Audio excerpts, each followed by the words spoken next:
नमस्कार। सोचिए, एक ऐसी सरकार जो लगातार 15 साल से सत्ता में काबिज हो और अचानक ढेर हो जाए। हैरानी होगी ना। बंगाल 2026 के चुनाव में बिल्कुल यही हुआ। एक अभेद्य किला मानो पलक झपकते ही गिर गया। चलिए, इस ऐतिहासिक उलटफेर के पीछे की पूरी कहानी को इस विश्लेषण में गहराई से समझते हैं। आंकड़े देखिए, 207। ये कोई आम नंबर नहीं है। 2026 के इन नतीजों ने सबको चौंकाया जब बीजेपी ने 207 सीटें अपने नाम की। और पिछले 15 साल से राज कर रही टीएमसी सिर्फ 80 पर सिमट कर रह गई। क्षेत्रीय राजनीति में इसे एक भूचाल ना कहें तो क्या कहें। सारे पुराने समीकरण एक झटके में बदल गए। तो इस पूरे राजनीतिक अर्थक्वेक को समझने के लिए हम इन 6 हिस्सों में बात करेंगे। पहला, एक युग का अंत। दूसरा, वो विवाद और योजनाएं जिन्होंने इस चुनाव की दिशा तय की। तीसरा, 90 लाख गायब मतदाता। चौथा, डर के बीच उम्दा भारी मतदान। पांचवां, बदलती हुई जनसंख्याएं की या डेमोग्राफिक्स। और आखिर में देखेंगे इस नतीजे के बाद का माहौल। शुरुआत करते हैं पहले हिस्से से, the fall of an era. A 15-year incumbency upended।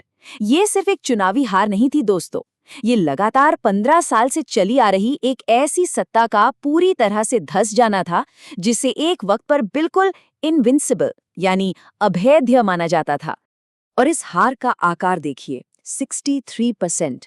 सत्ता विरोधी लहर ऐसी थी कि इनकम्बेंट सरकार के 63% कैबिनेट मंत्री अपनी खुद की सीट तक नहीं बचा पाए। यहां तक कि खुद मुख्यमंत्री भी अपना चुनाव हार गई। सोचिए, एक ऐसी वेव जो इतने बड़े नेताओं को बहा ले गई। अब आते हैं दूसरे हिस्से पर, scandals, schemes and safety, the controversies defining the campaign. आखिर ऐसे क्या मुद्दे थे जिन्होंने पिछले कुछ सालों में इस रूलिंग पार्टी की मजबूत नींव को अंदर ही अंदर खोखला कर दिया था। दरअसल लोगों का गुस्सा एक दिन में नहीं भड़का था। एक लंबी लिस्ट है। एसएससी भर्ती घोटाले से लेकर सारदा चिट फंड स्कैम तक, ऊपर से सिंडिकेट राज और वसूली के गंभीर आरोप। रोजगार था नहीं तो लोग मजबूरी में दूसरे राज्यों में पलायन कर रहे थे। लेकिन जिस एक घटना ने जनता के गुस्से को आसमान पर पहुंचा दिया, वो था आरजी कर हॉस्पिटल का मामला। इसने राज्य में महिला सुरक्षा पर ऐसे सवाल खड़े किए जिसका जवाब सरकार के पास नहीं था। और इन सब के बीच चुनावी मैदान में दो बिल्कुल अलग नीतियां टकरा रही थीं। एक तरफ इनकम्बेंट सरकार की लक्ष्मी भंडार योजना थी, जिसने हर महीने कैश देने पर फोकस किया। वहीं दूसरी तरफ विपक्ष मोदी की गारंटी के रूप में लंबे समय की वेल्थ क्रिएशन और उद्योग लगाने का वादा कर रहा था। सीधे शब्दों में कहें तो ये कैश वेलफेयर मॉडल और लॉन्ग टर्म इकोनॉमिक ग्रोथ के बीच की सीधी टक्कर थी। अब चलते हैं तीसरे हिस्से की तरफ, the 9 million missing voters, the special intensive revision. ये इस चुनाव का शायद सबसे महत्वपूर्ण और सबसे ज्यादा विवादित मैकेनिकल पहलू था जिससे नतीजे पलट गए। पहले इस प्रक्रिया को थोड़ा ठीक से समझते हैं। इसे SIR यानी स्पेशल इंटेंसिव रिवीजन का नाम दिया गया। ये एक विशाल इलेक्टोरल रोल ऑडिट था। इसमें एक ASDD कैटेगरी बनाई गई, जिसका मतलब था वो वोटर्स जो एब्सेंट, शिफ्टेड, डेड या डुप्लीकेट हैं, उन्हें सूची से हटाना। अब यहाँ दो क्लियर व्यूज थे। बीजेपी का कहना था कि ये फर्जी और इलीगल एंट्रीज हटाने की एक जरूरी सफाई थी। वहीं टीएमसी ने इस पर कड़ा ऐतराज जताते हुए इसे एक बिना खून खराबे का राजनीतिक नरसंहार बताया। लेकिन सबसे हैरान करने वाली बात इसका स्केल था, 9.1 मिलियन। जी हाँ, करीब 91 लाख नाम मतदाता सूची से गायब हो गए। इसका सीधा असर ये हुआ कि पूरा इलेक्टोरेट लगभग 12% छोटा हो गया। एक ही बार में मतदाताओं की इतनी बड़ी संख्या का कम होना सच में एक ऐतिहासिक घटना थी। अगर हम scroll.in का ये डेटा देखें तो आपको समझ आएगा कि इसका असर कितना गहरा था। ऐसे लगभग 105 सीट्स थे जहां बीजेपी की जीत का अंतर वहां हटाए गए वोटर्स की संख्या से भी कम था। उदाहरण के तौर पर भवानीपुर जैसी वीआईपी सीट, वहां जीत का अंतर था 15,105, लेकिन लगभग 51,000 वोटर्स को लिस्ट से हटाया गया था। ये आंकड़े साफ इशारा करते हैं कि SIR की प्रक्रिया ने हार और जीत के फासले में कितना बड़ा रोल अदा किया। अब यहाँ एक बड़ा दिलचस्प विरोधाभास सामने आता है। चौथा हिस्सा, turnout surges amidst deletion fears, a historic rush to the polls. एक तरफ लोग लिस्ट से हटने से डर रहे थे और दूसरी तरफ इस डर ने वोटर टर्नआउट गिराने के बजाय एक ऐतिहासिक मतदान करवा दिया। शहरी इलाकों में, खासकर कलकाता में, इस बार गजब का मतदान देखा गया। इसका एक बड़ा कारण थे नए पोलिंग बूथ्स जो हाई राइज बिल्डिंग्स और बड़े हाउसिंग कॉम्प्लेक्सेस के बिल्कुल अंदर बनाए गए थे। इस एक छोटी सी तब्दीली ने सब कुछ बदल दिया। अब लोगों को बाहरी चुनावी हिंसा से डरने की जरूरत नहीं थी। वो शांति और आराम से अपना वोट डाल पाए, जिससे अर्बन टर्नआउट के नए आयाम सेट कर दिए। पर दूसरी तरफ एक गहरा डर भी अपना काम कर रहा था, खासकर मुसलमान, शरणार्थी और प्रवासी मजदूर। इन सबको लगने लगा था कि अगर आज उन्होंने वोट नहीं दिया तो उनका नाम हमेशा के लिए लिस्ट से हट जाएगा। उन्हें सरकारी सुविधाएं और यहाँ तक कि नागरिकता गंवाने का खौफ सता रहा था। और दरअसल इसी डिसएनफ्रेंचाइजमेंट के डर ने उन्हें भारी संख्या में पोलिंग बूथ्स तक दौड़ने पर मजबूर कर दिया।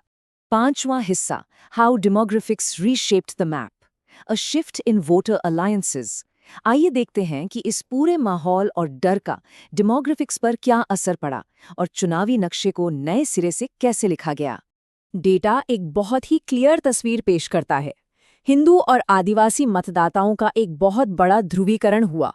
बीजेपी ने शेड्यूल्ड कास्ट यानी एससी की 83% सीटें और शेड्यूल्ड ट्राइब यानी एसटी की हैरतअंगेज 96% सीटों पर कब्जा किया। ये बड़ा आंकड़ा दिखाता है कि ग्रामीण और आदिवासी समाज ने अपना पूरा विश्वास कितनी मजबूती से एक तरफ डाल दिया है। वहीं दूसरी तरफ मुस्लिम वोट एक जगह टिकने के बजाय 3 हिस्सों में बुरी तरह बंट गया। टीएमसी, कांग्रेस/लेफ्ट और आईएसएफ, इन तीनों के बीच वोट का बंटवारा हो गया। और इस अहम विभाजन का नतीजा, मुर्शिदाबाद जैसे जिलों में जो इनकम्बेंट पार्टी के परंपरागत गढ़ माने जाते थे, वहां उनका बचा कुचा दबदबा भी पूरी तरह खत्म हो गया। चलिए आते हैं आखिरी हिस्से पर, the aftermath of an upset, implosion and refusal. एक ऐसी आश्चर्यजनक हार के बाद आखिर हुआ क्या? आंतरिक खलबली का ये विश्लेषण बेहद दिलचस्प है। जैसे ही नतीजे आए, हारी हुई पार्टी के अंदर का गुस्सा और असंतोष खुलकर सड़कों पर आ गया। पुराने ग्रासरूट नेता, आईपीएसी जैसे पॉलिटिकल कंसल्टेंट्स की दखलंदाजी और पार्टी के कॉर्पोराइजेशन के खिलाफ खुलेआम बगावत करने लगे। कई बड़े फिल्मी सितारों और विधायकों ने तो हैरानी भरे ढंग से राजनीति से ही इस्तीफा दे दिया। लोकल लीडर्स खुद मानने लगे कि उनकी ही पार्टी का अंदरूनी सिंडिकेट राज और घमंड उनकी इस तबाही की सबसे बड़ी वजह था। और अंदरूनी आलोचना का स्तर कहाँ तक गिर गया था, ये सच में चौंकाने वाला है। पार्टी के ही सदस्यों ने अपनी टॉप लीडरशिप की तुलना सीधे महाभारत के अंधे राजा धृतराष्ट्र से कर दी। ये संदेश बिल्कुल साफ था कि अपनी आंखों पर पट्टी मत बांधिए। जब निष्ठा फैसला लेने की शक्ति को अंधा कर दे तो इतिहास हमेशा खुद को दोहराता है। अपने ही नेतृत्व पर ऐसी गहरी चोट सच में हैरान कर अंदेश थी। लेकिन इन सब के बावजूद एक ऐसी अभूतपूर्व स्थिति देखी गई जो राजनीति में आम नहीं है। इतनी बड़ी और ऐतिहासिक हार के बाद भी आउटगोइंग मुख्यमंत्री ममता बनर्जी ने अपना इस्तीफा देने से सीधे इनकार कर दिया। इसके बजाय उन्होंने इन नतीजों को अस्वीकार कर दिया और हार का पूरा ठिकरा ईवीएम में धांधली, इलेक्शन कमीशन और सेंट्रल फोर्सेस पर फोड़ दिया। एक शक्तिशाली सत्ता का अंत, वोटर डिलीशंस और चुनाव प्रक्रिया के नए तौर तरीके हमें एक मुख्य चौराहे पर लाकर खड़ा कर देते हैं। और आखिर में एक सबसे अहम सवाल उठता है, क्या इलेक्टोरल रोल को ऐसे शुद्ध करने की ये लंबी और जटिल चाहत मतदाताओं को उनके लोकतांत्रिक अधिकार से वंचित करने का बड़ा जोखिम उठाती है, या फिर आखिरकार ये कदम सच में इसी लोकतंत्र को बचाते हैं? सोचिएगा जरूर। इस विचारोत्तेजक सवाल के साथ आज की इस चर्चा को यहीं विराम देते हैं। जुड़ने के लिए बहुत शुक्रिया।